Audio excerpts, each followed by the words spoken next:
सनातन की मजबूती है। राम इस धरती का, राम हिंदुत्व की ही नहीं, राम संपूर्ण जगत की पहचान है। राम कोई सामान्य नहीं हो सकते हैं। राम मेरे भीतर भी है, राम आपके भीतर भी है।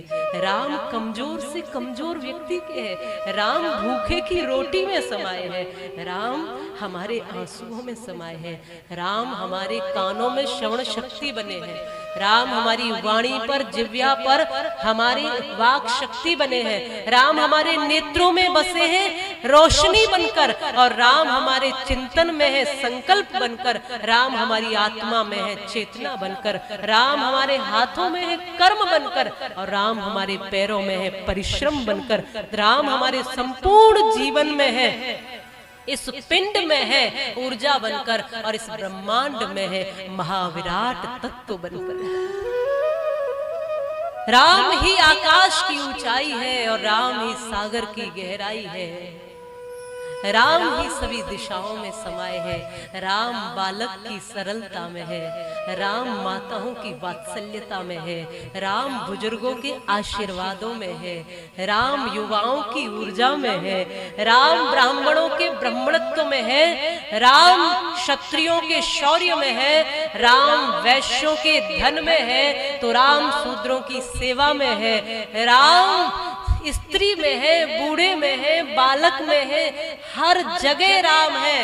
राम के बिना यहाँ कुछ भी नहीं है। सकल जगत का पसारा राम का है। जो कुछ भी तुम्हें दिखाई दे रहा है वो भी राममय है, और जो दिखाई नहीं दे रहा है वो भी राममय है।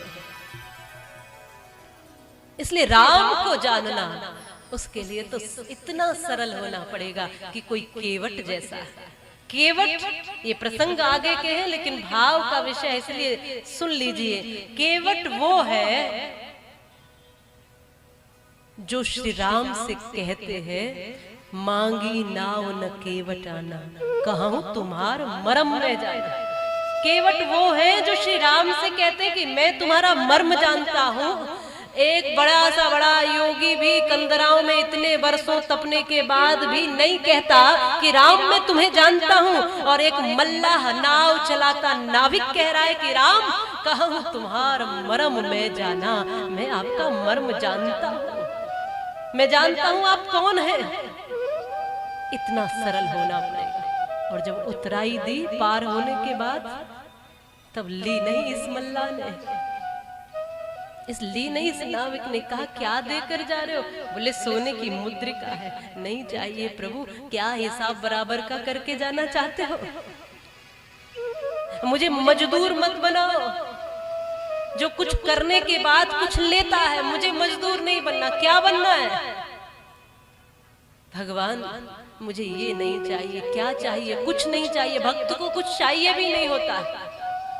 स्वामी राम ने कहा है कि इश्क एक तरफा मैं यूं मगरूर हो जाऊंगा मैं, राम तुम होंगे क्षमा काफूर हो जाऊंगा मैं तुम्हें चाहूं तो चाहूं, तुम न मुझको चाहना, तुमने अगर चाहा मुझे मगरूर हो जाऊंगा मैं तुम्हें देखूं तो देखूं राम, मैं तुम्हें देखूं तो देखूं, तुम न मुझको देखना, क्योंकि तुमने अगर देखा मुझे मशहूर हो जाऊंगा मैं, और भूल से अगर मांग लूं तो कुछ न देना तुम मुझे, वरना फिर प्रेमी नहीं मजदूर हो जाऊंगा मैं। राम मुझे प्रेमी रहने दो, मजदूर मत बनाओ। मजदूर क्या करता है? कुछ काम करके फिर दिहाड़ी मांगता है, मजदूरी मांगता है ना, कि अब मैंने काम किया मुझे दीजिए।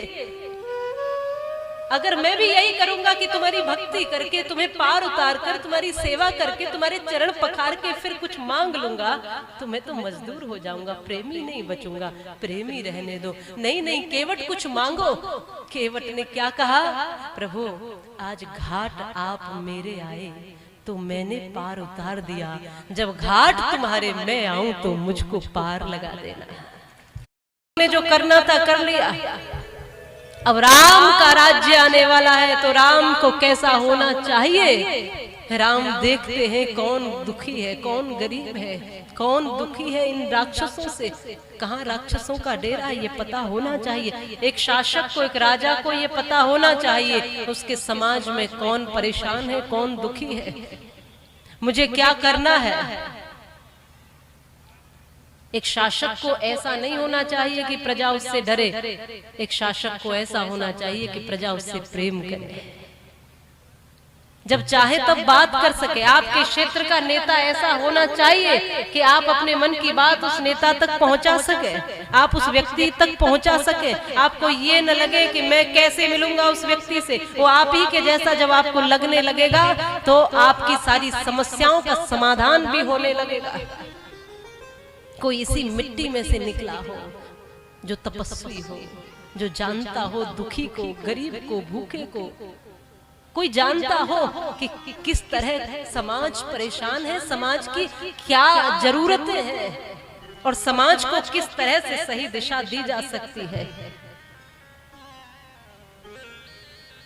समस्याएं बड़ी हैं आज तो।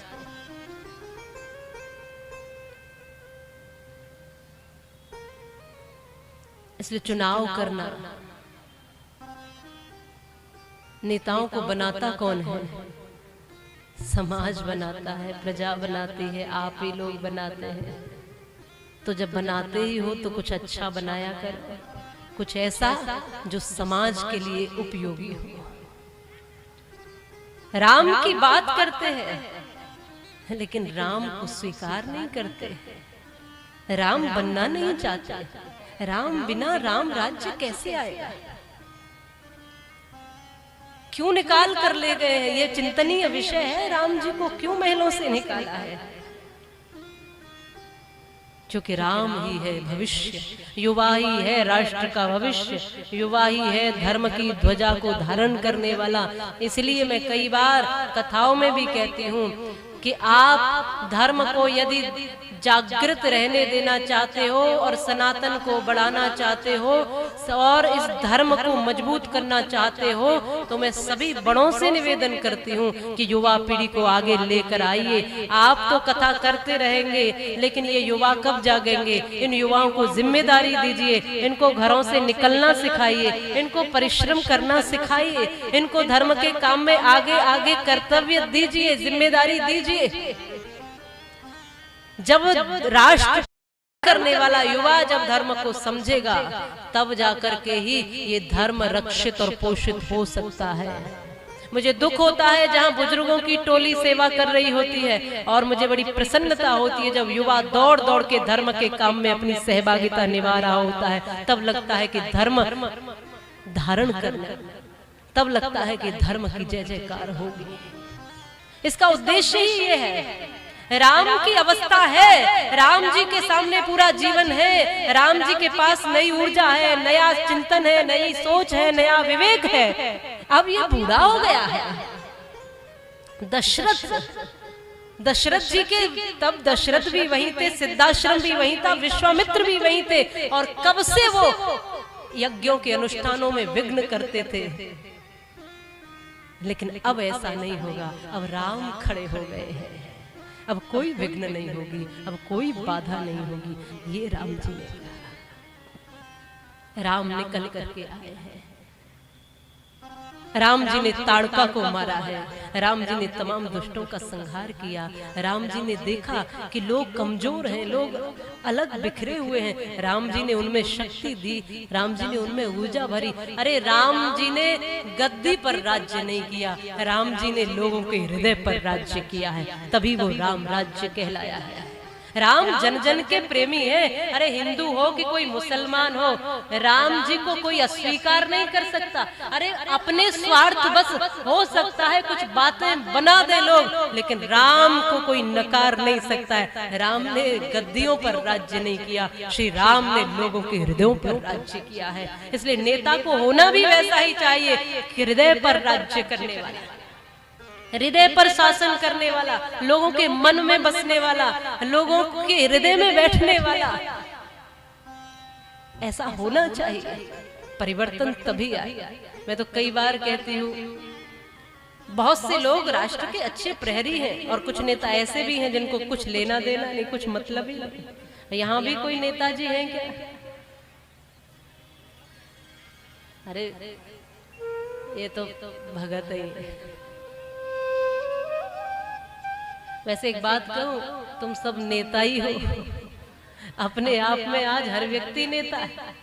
पर सही बताऊं तो नेता वो है जो अपना नेतृत्व करना जानता है।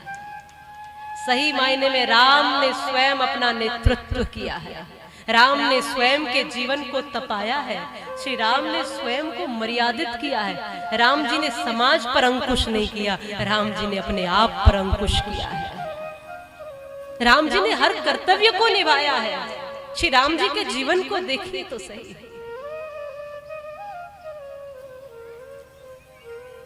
राम जी ने किसी पर थोपा नहीं है। राम जी सबके प्रेमी बने। अयोध्या से राम जब जाने लगे तो सारी अयोध्या पीछे पीछे क्यों हो गई? किसी दबाव में? उनके प्रेम में कि जहां राम नहीं वहां हमारा भी कोई काम नहीं।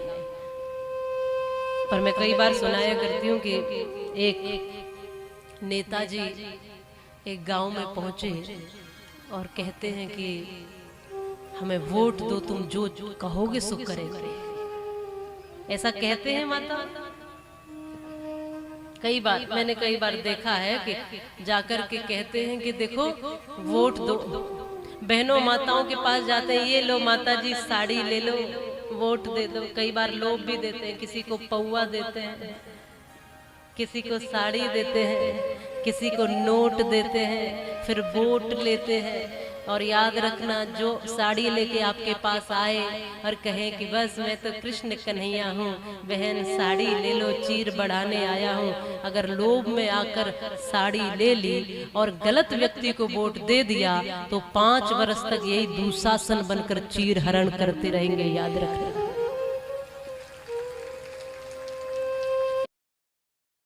लोभ में राष्ट्र का निर्माण मत करना। किसी लोभ में आकर के नहीं। तुम्हारे एक कार्य से बहुत कुछ बदल सकता है। नेताजी आकर कहते कि तुम मुझे वोट दो और तुम जो कहोगे सो हम करेंगे। गांव के सीधे साधे भोले भाले लोग थे। उन्होंने कहा कि देखो जी हमारे पास तो सब है। बोले लाइट पानी सड़क जो चाहिए वो ले लो। बोले लाइट है, पानी सड़क जो कुछ है सब बढ़िया है, बस एक काम कर दो नेताजी। क्या करें? बोले आप तो हमारे यहाँ की जो शमशान भूमि है वो थोड़ी छोटी पड़ रही है, उसको बढ़वा दो, उसे थोड़ा बड़ा करवा दो, बस इतना निवेदन। अब इन नेताजी को ये नहीं पता कि शमशान भूमि होती क्या।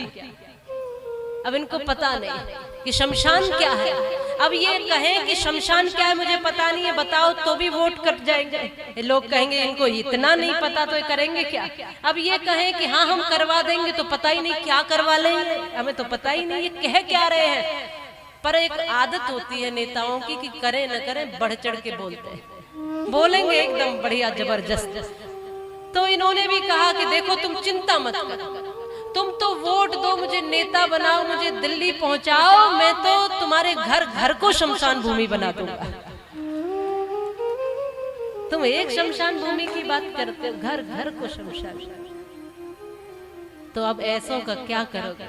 इसलिए विश्वामित्र आए, राम देखो देखो राम, कोई रो रहा है तो उसके आंसुओं की परवाह तुम्हें होनी चाहिए। राम यदि संत दुखी है तो उसकी परवाह तुम्हें होनी चाहिए। ये विश्वामित्र इसीलिए लेकर गए कोई ऐसा ना हो जाए। और आपको कुछ अलग लग रहा होगा, आप सभी हास्य कर रहे हैं, आपको लग रहा है कि हाँ नेताओं की वजह से वो कह रहे हैं घर घर शमशान बना। सच बताना, घर घर शमशान उन्होंने बनाए कि नहीं बनाए वो तो अलग विषय है, पर कहीं ऐसा तो नहीं कि आपने स्वयं ही अपने घर को शमशान बना लिया। अच्छा, शमशान में मुर्दे जलते हैं, बोलो, शमशान में मुर्दे जलते हैं। क्या वो घर शमशान नहीं है जिन घरों की रसोई में बकरे और मुर्गे पकाए जाते हो? इस बात का जवाब दीजिए।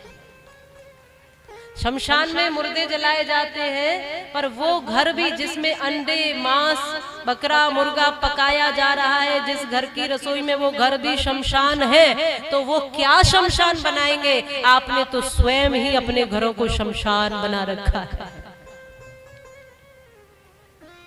अब हाथ खड़ा करना, कितने लोग मांसाहार करते हैं, अंडा मांस इत्यादि, वो हाथ खड़ा करना ईमानदारी।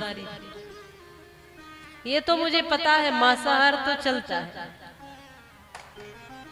ये तो मुझे पता है, कहीं कम कहीं ज्यादा, अच्छी चीज पहुंचे न पहुंचे पर ये तो पहुंच चुकी है। बोलो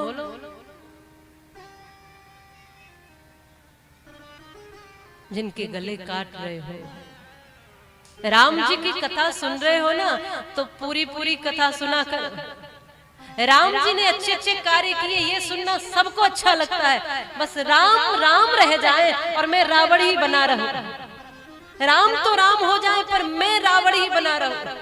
हमारा कार्य ये कथा तुम सब में राम को भीतर प्रवेश कराने आई है, तुम सबके भीतर से रावण को निकालने कथा आई है। मेरा उद्देश्य मैं स्पष्ट करती हूँ कि कहानियां कहना नहीं, मेरा उद्देश्य है तुम्हारे भीतर श्री राम प्रकट हो जाए। जितने भर भी लोग हैं, देखो आज अवसर है, चौथा दिन है, भगवान का प्राकट्योत्सव है, इतनी पवित्रता का दिन है, और भगवान भीतर कब जाते हैं? जब भीतर से बुराई निकल जाती है तभी प्रकट होते हैं ना। राम कब भीतर जाएंगे? जब भीतर से बुराई आई, बुराई बाहर तो राम भीतर प्रवेश करेंगे। तो राम जी को प्रवेश कराने के लिए भीतर की सब बुराइयों को समाप्त करना, विशेषकर मेरा आग्रह माताओं से है, कम से कम अपने घरों में जो भोजन बनाओ उसमें से सबसे पहली थाली श्री ठाकुर जी का भोग निकालने का प्रयास करो, और गौ माता की रोटी देने का प्रयास करो। किसी भूखे गरीब कोई आ जाए उसको भोजन खिलाने का प्रयास करो। पहली थाली आपकी रसोई से जिस दिन भगवान की निकलने लग गई, उस दिन अपने आप आपके घर से मां जाएंगे, कितनों का जीवन बच जाएगा, कितनों के प्राण बच जाएंगे। कहीं बलि प्रथा के नाम पे, देवी देवताओं के नाम पे बकरों को काटे जा रहे हैं। देवी ने कभी नहीं कहा कि मुझे बलि दीजिए, ये बेकार की बात है। तुम्हें मांस खाना होता है तो देवी मैया को बीच में माध्यम बना लेते हो कि देवी को भेंट चढ़ानी है, और फिर उन्हीं के नाम से तुम खाते हो। तुम्हें दारू पीनी है तो भैरव बाबा को बीच में ले आते हो, तुम्हें अगर भांग पीनी है तो भोले बाबा को बीच में ले आते हो, धतूरा खाना है, अरे तुम अपने देवताओं को बीच में लेकर आ जाते हो। कभी नहीं कहा देवी मैया ने कि मुझे बलि दीजिए, कहीं शास्त्र में वर्णन नहीं है इसका, लेकिन तुमने जीव के स्वाद में कि किसी देवता की ओट तो ले ले, बुराई करने के लिए भी किसी देवता की ओट लेते हो। ये महापाप है, और इसीलिए जगह जगह दुख है, इसीलिए अकाल मृत्यु है, इसीलिए बहुत कष्ट है, इसलिए बड़े बड़े संकट है। तुमने जीव जंतुओं की क्या दुर्दशाएं की है, कैसे तड़प तड़प के मछलियां मरती है, तड़प तड़प के वो बकरा, वो मुर्गा, वो तड़प तड़प के तुम मारते हो। कभी महसूस करना ये इंसानियत नहीं है। मनुष्य बन जाओ, भगवान और देवता बनना तो दूर की बात है, पहले मनुष्य बन जाओ। मैं कई बार कहा करती हूँ, आग्रह भी करती हूँ, कहना हमारा काम है, छोड़ दो इन बुराइयों को, छोड़ दो इस गलत खान पान को। मैं कल यहाँ से निकल के ही जा रही थी तो एक बंदा तो यहीं चित्त पड़ा हुआ था, एकदम मैंने कहा ये पूरे नशे, वो यहीं पड़ा था। बोलो ना, कौन बदलेगा? हम 7 दिन के बाद बदल जाएंगे, हम तो चले जाएंगे, तुम बदलोगे कि नहीं? तुम नहीं भी बदलो तो हमारा कोई लाभ है? तुम ऐसे ही रहो तो भी हमें कोई नुकसान है, लेकिन मानवता को नुकसान है, आपको नुकसान है, क्योंकि आप हमसे अलग नहीं हो। आप कहोगे क्यों कहते हो? दूसरे लोग तो इन बातों को नहीं करते हैं, क्योंकि किसी को किसी की फिक्र नहीं है। जिसको जिसकी फिक्र होती है वो उसके लिए बोलता है। जब आपको अपना मान के घर से निकलते हैं ना वृंदावन से, तो जहाँ जाते हैं वहाँ अपना परिवार मानते हैं, जहाँ पहुँचते हैं वहाँ अपने भाई देखते हैं, अपनी माताएं देखते हैं, अपना परिवार देखते हैं। कभी ये सोचकर नहीं निकलते कि झारखंड जा रहे हैं तो किसी दूसरे प्रदेश में जा रहे हैं, ये सोचते अपने घर में जा रहे हैं। आप सब मेरे अपने हो, आप मेरे भाई हो, आप मेरी माता हो, आप मेरे बंधु, आप मेरे हो, और मेरे परिवार में कोई बुराई रह जाए ये मुझे अच्छी नहीं लगती है, बस इसलिए बोलना पड़ता है। मेरा परिवार ऐसा हो जिसमें कोई कष्ट न रहे, मेरा परिवार ऐसा हो जो सुखी हो, ये भावना है बस। इसलिए कई बार मैं कहती हूँ, देख बंदे तेरी है यही बंदगी, तू किसी जीव को भी सताया न कर। देख बंदे तेरी है यही बंदगी, तू किसी जीव को भी सताया न कर। देख बंदे तेरी है यही बंदगी, तू किसी जीव को भी सताया न कर। ना किसी पे जरा सी दया कर सके, ना किसी पे जरा सी दया कर सके, तो जुलम भी किसी पे तू ढाया न कर। देख बंदे तेरी है यही बंदगी।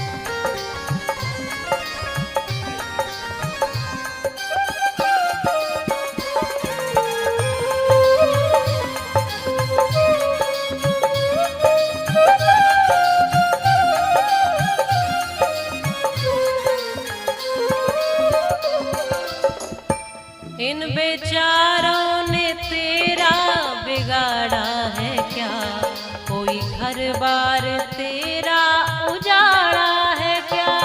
इन बेचारों ने तेरा बिगाड़ा है क्या, कोई घर बार तेरा उजाड़ा है क्या।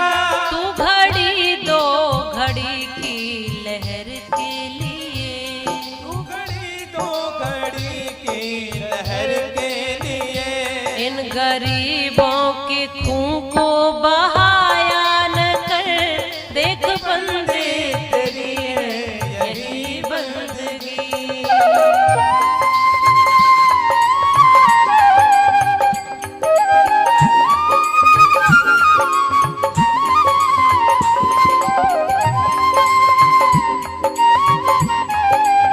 जग में इनको भी जीने का अधिकार है, को भी जीने का अधिकार है।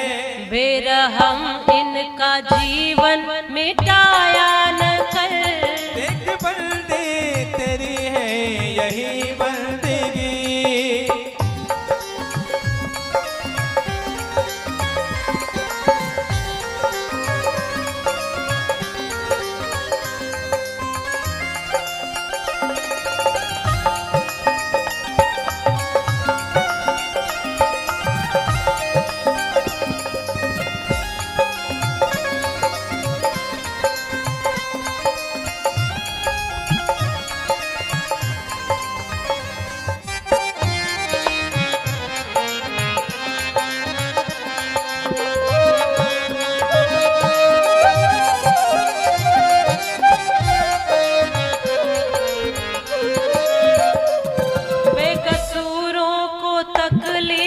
देता है क्यों, जिंदगी दे सके ना तो लेता है क्यों। बेकसूरों को तकलीफ देता है क्यों, जिंदगी दे सके ना तो लेता है क्यों। अपनी 6 इंच लंबी जुबान के लिए, अपनी 6 इंच लंबी जुबान के लिए, बेजुबानों पे छुरियां चलाया न कर। देख बंदे तेरी है यही बंदगी। तू किसी जीव को भी सताया न कर, ना किसी पे जरा सी दया कर सके, ना किसी पे जरा सी दया कर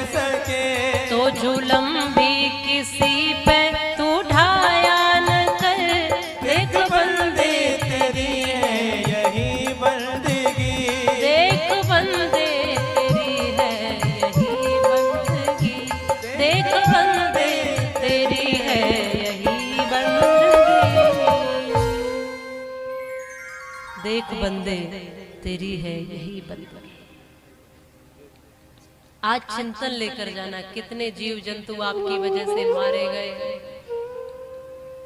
एक जिंदगी दे सकते हो किसी को, एक जिंदगी, एक किसी जीव जंतु पशु पक्षी के प्राण बचाने की हिम्मत औकात है? अगर नहीं है तो किसी के प्राण लेने का हक भी तुमको नहीं है।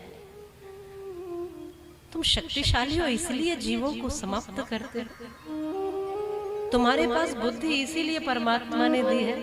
बड़े भाग्य मानुष तन पावा, इसीलिए कहा है क्या संतों ने, चिंतन जरूर करना। यही हाल आपके बच्चों के साथ यदि कोई करे तो कैसा लगेगा, इस पर चिंतन जरूर करना। हम क्यों करते हैं ऐसा किसी के बच्चों के साथ? जितने भी यहाँ चैनल से सुन रहे हैं, केवल यहाँ की ही बात नहीं है, शुभ चैनल के माध्यम से कितने लोग सुन रहे होंगे, कहां कहां सुन रहे होंगे। मेरा हाथ जोड़कर निवेदन है, आओ, किसी का जीवन किसी को दे नहीं सकते तो लेने का अधिकार हमको नहीं है। अच्छा आहार बनाओ, अपना और अपने बच्चों संतति तक को भुगतान भुगतना पड़ता है, इसका ध्यान रखना। बच्चों तक को, बड़ों का किया बच्चों तक को भुगतना पड़ता है। तो कुछ ऐसा करो कि हमारी संतानें धन्य हो जाए, कुछ ऐसा करो हमारा जीवन धन्य हो जाए, कुछ ऐसा करो कि हम किसी को अपने मुख का निवाला दे सकें, कुछ ऐसा करो कि हम किसी को सहारा दे सकें, कुछ ऐसा करो कि हम किसी को मुस्कुराहट दे सकें, कुछ ऐसा करो कि हम किसी को जिंदगी दे सकें, किसी को खुशियां दे सकें, कुछ ऐसा करो। मेरा यही निवेदन है। कुछ भी करने से पहले, मनुष्य उसी को कहते हैं, मनुष्य की परिभाषा शरीर के लिए नहीं है। मत्वा कर्माणि शिवतीति मनुष्यः, शास्त्र कहता है कि जो मनन पूर्वक कार्य करता है वही मनुष्य है, और जो बिना विचारे करता है वो मनुष्य के भेष में भी पशु ही है, ये शास्त्र कहता है। इसलिए आओ आज से थोड़ा मनुष्यता की ओर बढ़ते हैं, कुछ पुण्य करते हैं, कुछ सदकर्म करते हैं, कुछ सेवा करते हैं, और नारायण सेवा संस्थान के उस पावन कार्य से जुड़ते हैं। आप सभी को नमन करते हैं। उसके बाद भगवान की कथा में और आगे बढ़ेंगे।